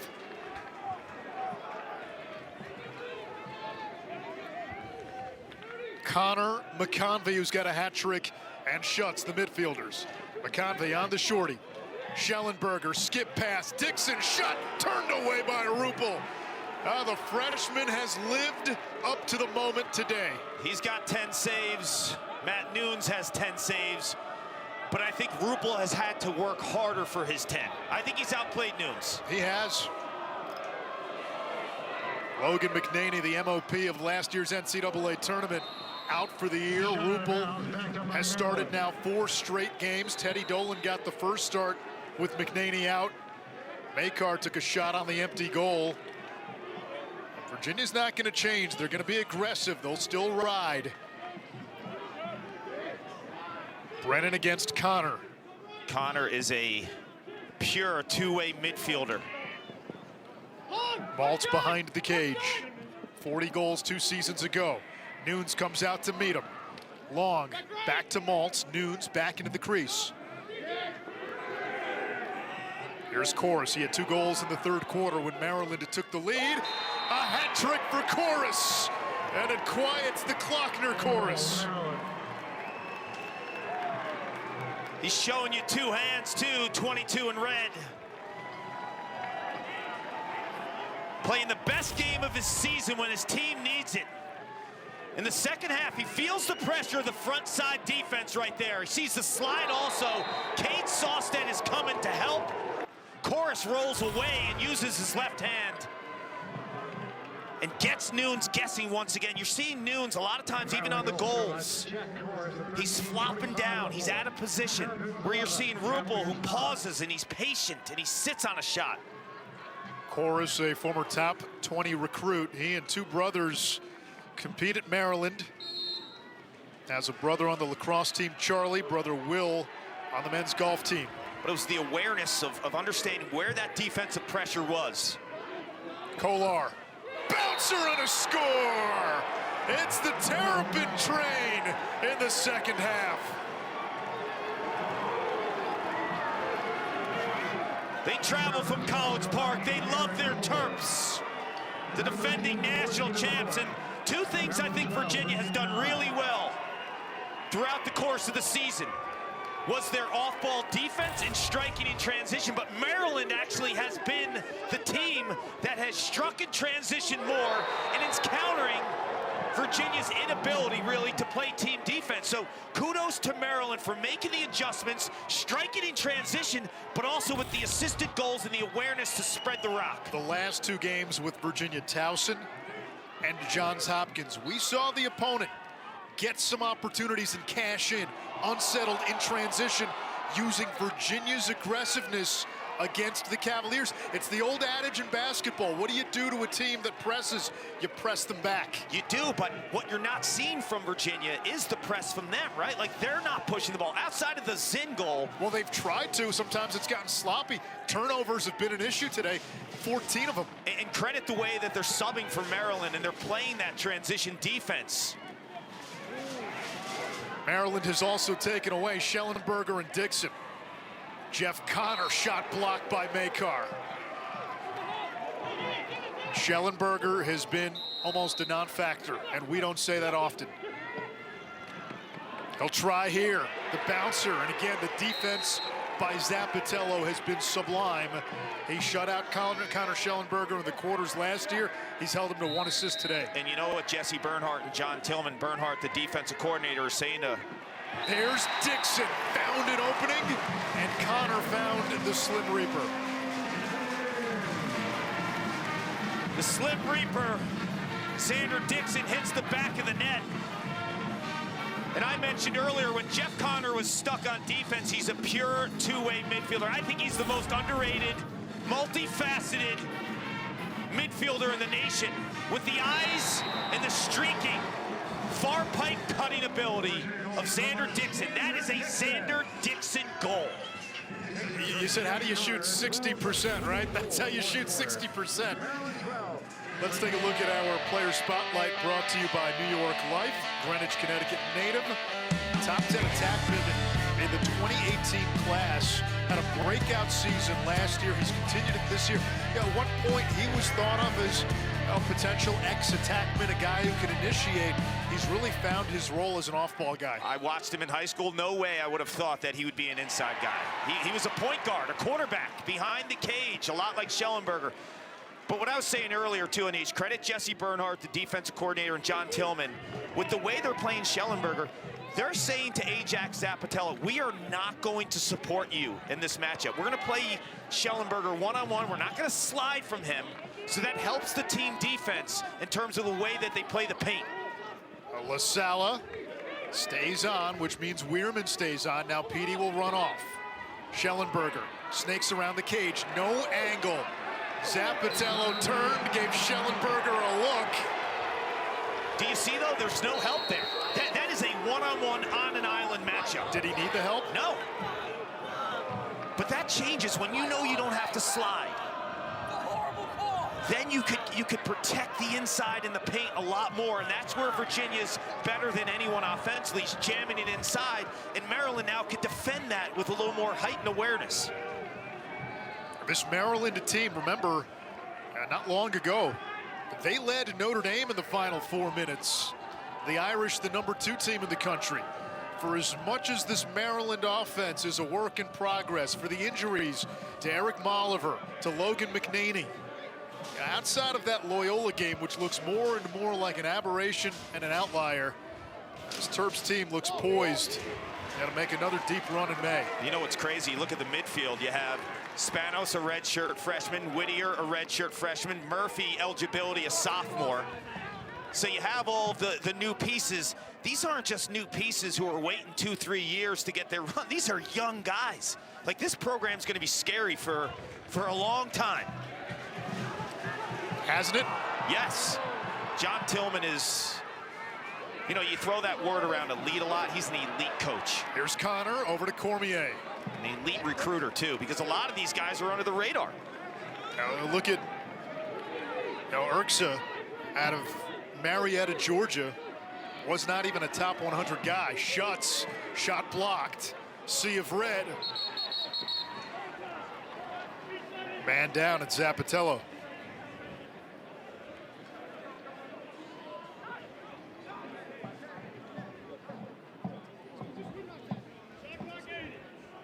It looks like Zappatello got hit. You hope he's okay.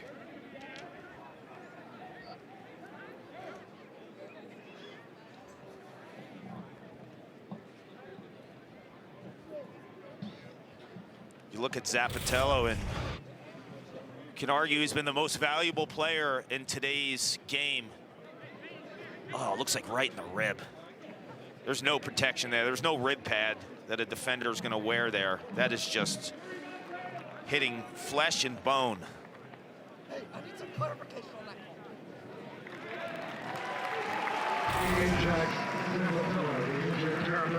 We talk about under the radar recruits as well. Zappatello was another one. I think the idea behind Zappatello was hopefully by his sophomore, junior year, he'll be a contributor. Well, last year he was an All-American. It tells you about the way that John Tillman and his staff, with Jesse and Jake Bernhardt, and last year Bobby Benson, the way they develop, the way they coach, the way they find the angles on how to develop a player. It's big time. Zappatello able to get to the sideline. And they're checking out that right side as we speak. Now the ride by Virginia. Maryland's got to get the ball over before the clock hits 60. They do. And that essentially goes as a turnover. Hang on, there's a flag now. Penalty marker on the field.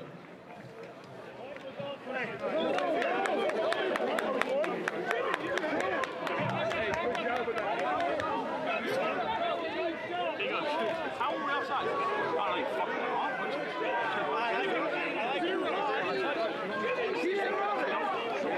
Let's go, baby. Let's go, man. Offside, 0 Virginia. 30 Evan Zinn was offsides, and that gives Maryland now a 30-second man-up opportunity. And Zappatello, meanwhile, walks back out on the defensive side. That's a good news for the Terps. When you have a name like Ajax, if you're a purveyor of Greek mythology in the Iliad, Ajax was the second mightiest hero behind only the great Achilles. Wow. It's a great name. Guess whose middle name is Achilles? Yeah, your son Grayson. Yeah, Grayson Achilles. Ajax's brother Hopper plays for Dartmouth. They're on our air tomorrow. That's right. Against North Carolina. Freshman attacker for the Big Green. Undefeated Dartmouth and UNC. Here's Chorus. He's got a hat trick today. Now Kelly. Urksa fires a low bouncer. These Maryland players, they love that bounce shot, and it's worked a lot today. That was part of the scout, you could tell. Pre-game, as you mentioned. Chorus, his pass knocked down. We're back to even strength.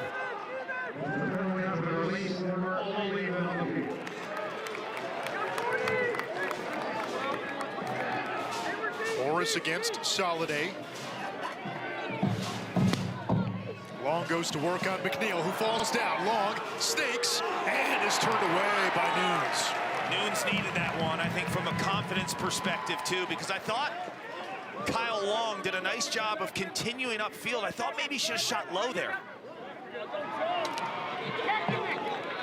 McConvey thunders.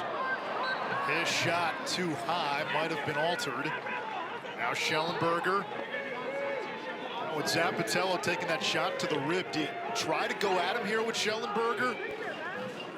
I like this matchup with Jeff Connor, too, because he's got a short stick, and he's so good behind in the invert, taking a defensive midfielder out of his element. Connor can pass as well. Connor against Red. Schellenberger looking for McConvey. Schutz goes back to pick it up. Still plenty of time to shoot. Now Schutz has the short stick Kolar. He'll isolate Kolar. First time Virginia's been on the ropes late in the game. They'll clear out for Schutz. Driving toward the cage. Over to Connor. He thought about it. It comes back to Schutz.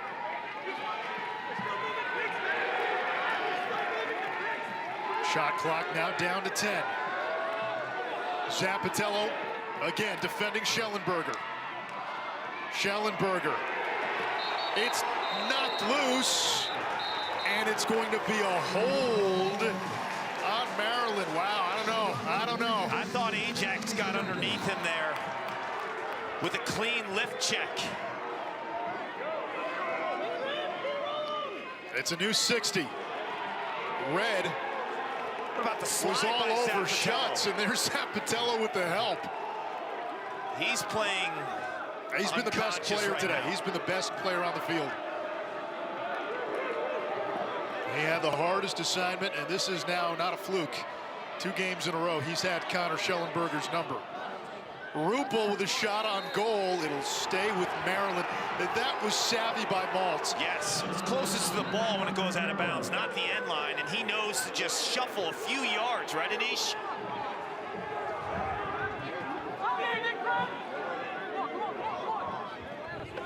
Virginia with the 10-man ride. Maryland, you get the sense they're going to get one of these empty net looks. They've shot at the empty net 5 times during a 10-man ride. 0 for 5.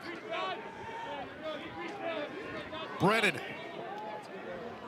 On a bounce to Chorus.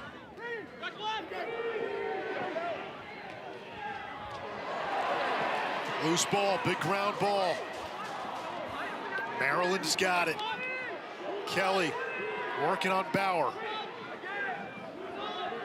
Shot clock did not reset. It's down inside 15. Maltz to Urksa. Feeding Murphy. Ball on the ground. Maltz picks it up. Feeds inside. Kelly denied. I thought Kelly had that opportunity right away when he caught it and he went underneath. I think he took an extra cradle or two. Defense for Virginia, they're so long to begin with, and their ability to trail check is something that they're known for. Inside, you catch that ball, it's got to be a cradle and a finish. Ricky's back on the field, and you and I during the break, we felt like this had to happen. Miezon, he's a matchup problem. He's got a short stick. Skip pass, McConvey swims past his defender and comes out of his stick. Oh, the Maryland poles creating havoc. Transition opportunity for the Terps. 16 turnovers now by Virginia. Maryland has caused 10.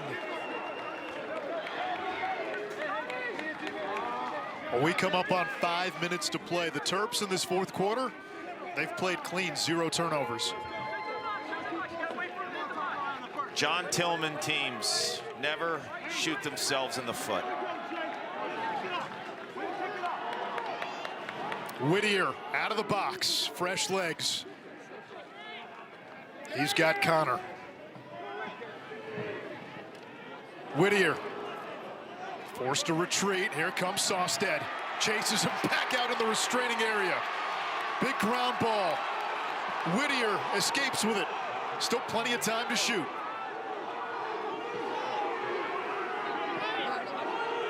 Urksa, saved by Nunes. When you see 11 in white, 39 in white, 22 in white charging at you, it's just a different kind of feel, yes, the length. But Cade Sawstead's a 5th-year senior. This freshman year, he guarded Jackson Morrill in the national championship and did a remarkable job. This is a seasoned defender who's back, he's healthy. He was the best defender at the end of that 19 season as a true freshman. Thought he was terrific earlier in the season against Jack Myers from Ohio State. Schellenberger over to Schutz, and it's a 1-goal game.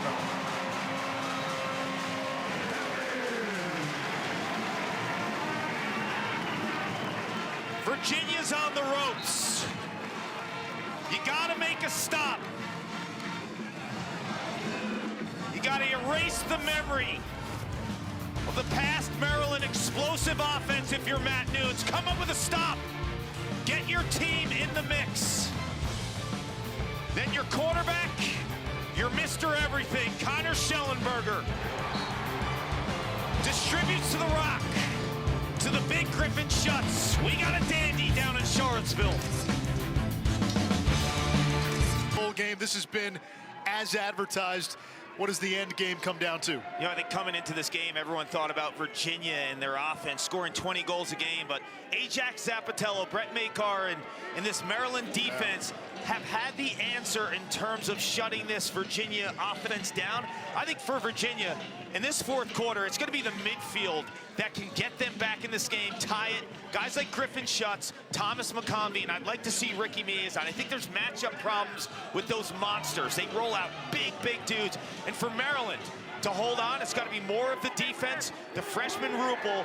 And if they get into a tie game here, I think assisted goals for Maryland. They've been able to feed the inside against this Virginia defense. Here's Geppert, he'll unleash, save, Nunes. It's got some English on it. It will stay with Maryland. Kelly closest to it despite the efforts of UVA and Soliday. 15 saves now for Nunes.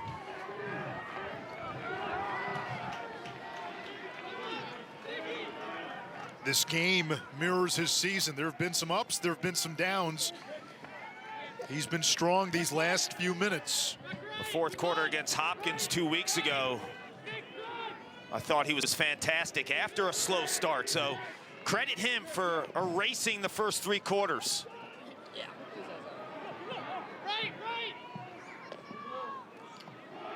Irks up against Sawstead, gives it up. Now Chorus, a hat trick today on the sophomore Chismar. Nunes never saw it. Chorus with his 4th. A career game for the junior and a 2-goal lead for Maryland with less than 3 minutes to play. He's been awesome. And what I love about this goal, let's think back to when Kyle Long had a similar spot on Nunes. He shot high. This time Chorus knows he's got the matchup. There's no slide on the short stick. So how's he gonna sneak it by? Nunes stays high and Kyle Long shot high. This time Chorus though, as Nunes stays high, where does he shoot, Anish? Goes low. He goes low. Yeah. The awareness around goal line extended to have your stick high and then to shoot low. Terrific by Chorus. Big face-off battle. Now the wings get involved. Bauer out of the clouded wrath.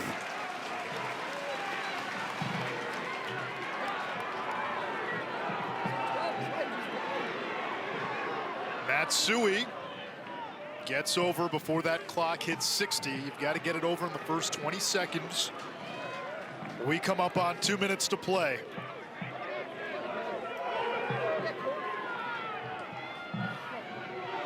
McConvey has a short stick matchup. Where does the help come? Cross-field pass. It's Schellenberger off the feet from McConvey. He was anticipating the slide. When he saw the help, he left the wrong guy open. McConvey's a money man. Schellenberger part of the last 2 goals. It was the assist to Schutz this time. He's the recipient of a beautiful pass by Thomas McConvey. He's one of the elite midfielders in college lacrosse. You've seen him diving through the air as a goal scorer. This time the backside pass. Look at the eyes right there, all on McConvey. 3 shirts. But like you said, Anish, they left the wrong one open.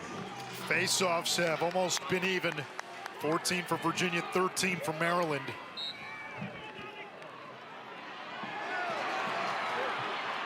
Weirman shuffles it to Zinn. Virginia with the ball and a chance to tie. Late in games, Petey is always clutch.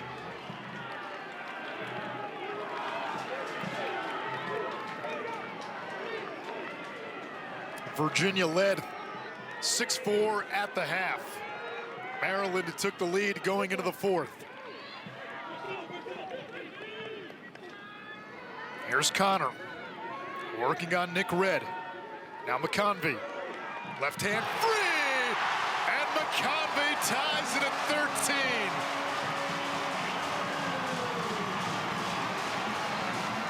McConvey was coached by Peyton Cormier's father, Chris, for many years when they grew up outside of Toronto. He told me last night, he said, watch Thomas McConvey when the game is on the line. He's a different kind of finisher. Once the big moment, first it's the pass by McConvey, and this dagger of a shot on the run, top shelf on the freshman Rupel. We're tied.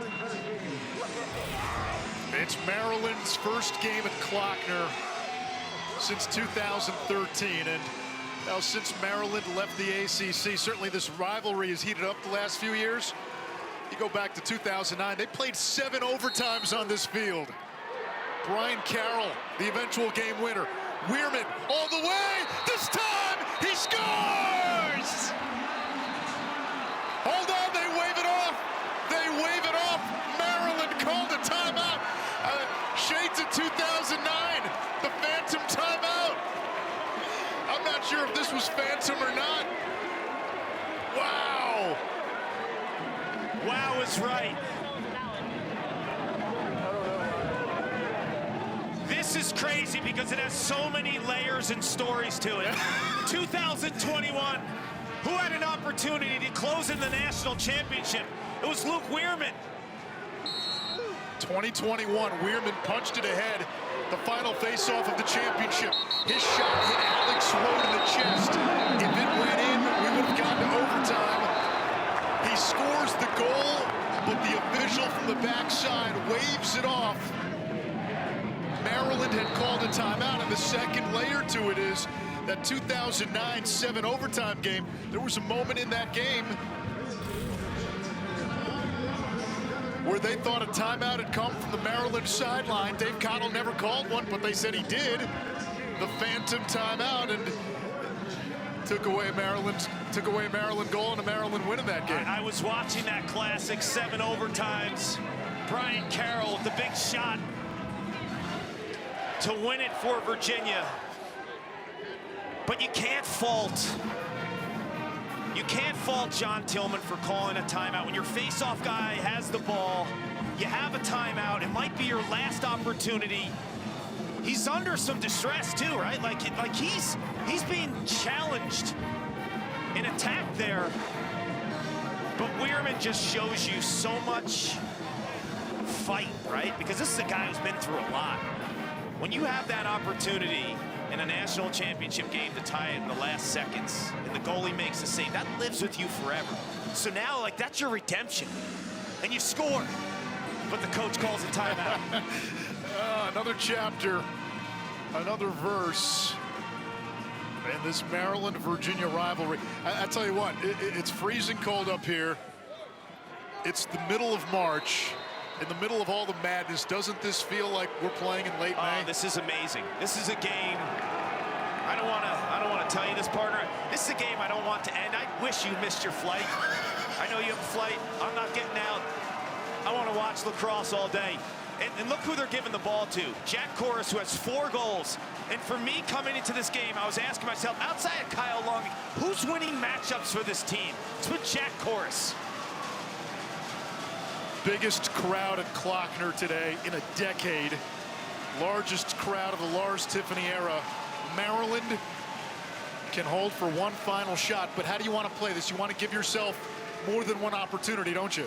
I love striking around 20 to 15 with backup, so you have a real second opportunity, not a second opportunity with 4 seconds left. Out of desperation, a real play can develop off of that first one if you shoot around 20 or 15. We're down to 10. They may only get 1. Here comes Long. He's got the short sticks in. Long toward the cage, flips it back, pass deflected, 2 seconds, 1 second, overtime at Klockner. Here we go. Here we go is right. It's the perfect stage. These two teams have combined for 4 of the last 5 national championships. They've been the standard in the sport. What other way would you want to finish? We will take a minute to catch our breaths. Exhale. One more look at that last face-off. Oh, what could have been. Luke Weirman wins the draw. Shades of 2021. It goes in, but hang on, a timeout is called. So we play on in Charlottesville.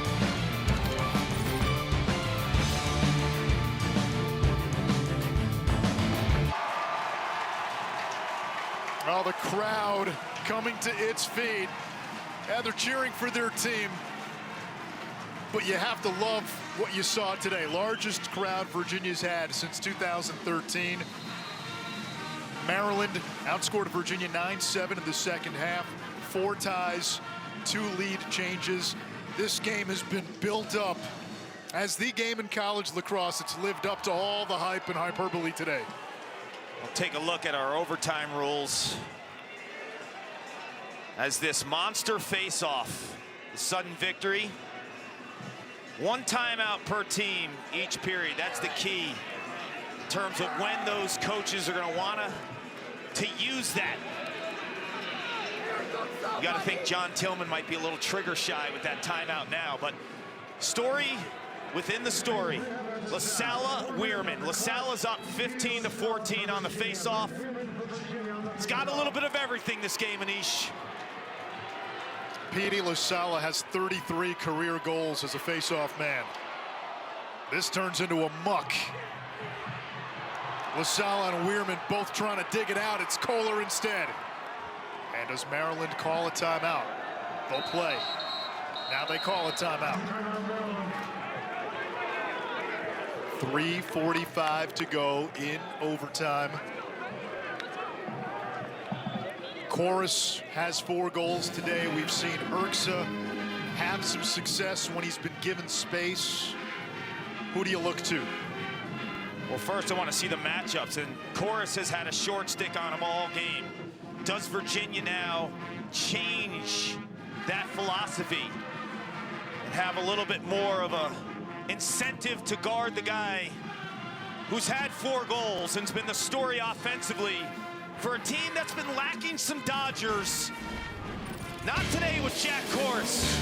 He's been terrific inside, feeling the pressure, canning those in tight shots with the right hand, but then he shows you the spin and left-handed rip from outside, and then inverting from behind. So all 4 of his goals, he's giving you a little bit of everything. A taste of offense, much needed for the Terps and Jack Chorus. So he's certainly a guy, but the one seasoned vet, the best passing midfielder statistically in Maryland history is Kyle Long. And I love his quickness, I love his poise, and I love his ability today to capitalize on a Virginia defense sometimes at ball watches, right? And he's been able to find those seams with his passing too. So I think Long is a guy you could start the ball with, and then of course has that short stick matchup, you give it to the hot hand. And what version of Matthew Nunes is present in overtime? He's made some really nice saves today. He's also let a few go through that in the past we've seen him stop. At his best, he is an upper echelon goalie in college lacrosse. So Chorus has the short stick and Zinn, and they're going to run a pick game. This is Brennan over to Kyle Long. Has it knocked loose on the carpet. Here come the Virginia Poles. Matsui shovels it ahead. Comes to Zappatello. Schellenberger rides him. Zappatello falls down. Loose ball near midfield. Carnage. Matsui out of the melee. Now it's Schellenberger. And we got a loose ball push on Maryland. It'll be Virginia ball. Quick restart. Schellenberger to Zinn. Launches. Save Rupel. The freshman. It comes back to McConvey. Here's a chance. Another save by Rupel. Zinn on the rebound. No! Maryland the other way. End to end. with the low angle. The freshman Rupel made 2 incredible stops in front of this crowd on the road. Wow. Virginia had it set up, unsettled, chaotic. Zinn had a great look. McConvey had a great look. They had great looks and great shots, but even better saves. Rupel, the freshman, fearless in crunch time. He goes low for that Zinn save, and then McConvey, who has ice in his veins, goes for that far low pipe. Rupel unconscious. Give it up to the freshman. 14 saves in his debut a few weeks back in a win against Princeton. Teddy Dolan, the Binghamton transfer, got the first start in the cage for Maryland after Logan McNaney tore his ACL in the loss to Loyola. The last 3 games and today it's been Rupel in cage, and you wondered what sort of drop-off would there be. I'm sure you lose a little bit of a presence, leadership, experience. McNaney so good in the clearing game, but this is a big-time matchup, and Rupel has more than held his own. The saves that he's made, Virginia has made him work for each and every one. That is an elite stop. Overhand lefty release from McConvey, and then the follow-up by Zinn. He made 3 saves in that flurry. You're a freshman on the road against the #1 team in the nation. Averaging 20 goals a game, you're supposed to be nervous. The stage is supposed to be too big for you. Not for 19 in red. He looked like Spider-Man. Nuts. That last save. Real time, we really didn't get to recognize it and enjoy it in that flurry. Slow it down. That last save was nuts. Put it on the TikTok. 14 saves for Rupel. Virginia called a timeout. Maryland has another chance to win it. Brennan goes to work on Soliday. Down the alley, steers behind the cage. Working a 2-man game with Urksa. Brennan bodies up his man, plays it back up top. Chorus, who's got the 4 goals. Best game of his career. Urksa now. Over to the wing. Kelly shoots and wins it for the Terps.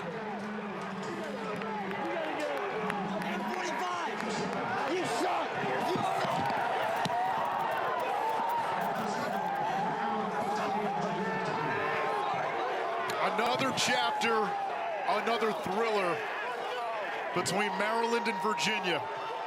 And the #1 team in the country facing defeat for the first time this season. And the Terps today on the road at Klockner. Sold out crowd. Biggest crowd here in 10 years. They made a statement. Oh, you're down on us. Lost to Loyola, lost to Notre Dame, lost 5 of your top 6. The defending champs make a statement. Virginia made the late run and the flurry in overtime. But there was a freshman that went total Spider-Man on the Cavaliers offense with 3 saves, and then the bullet by Kelly, who's waited his turn behind the Tewaaraton Trophy winner, Logan Wisnauskas. He was the backup to Wisnauskas, the hired lefty gun. Well, he shows you he can stretch a defense and he can ice a game. Daniel Kelly wins it. The Terps, a win, an exhilarating shootout over #1 Virginia. There's going to be a new #1 in the country when the polls come out. We'll see how far Maryland moves up. How far does Virginia drop? Notre Dame probably bumps up to #1. But another epic chapter in this rivalry between Maryland and Virginia. Thank you for watching. We enjoyed it. A thriller at Klockner. Great crowd, great Saturday. Maryland, the 1-goal winner in overtime. That does it for us. For Paul Carcaterra and our entire crew, I'm Anish. Shroff. Baseball is next.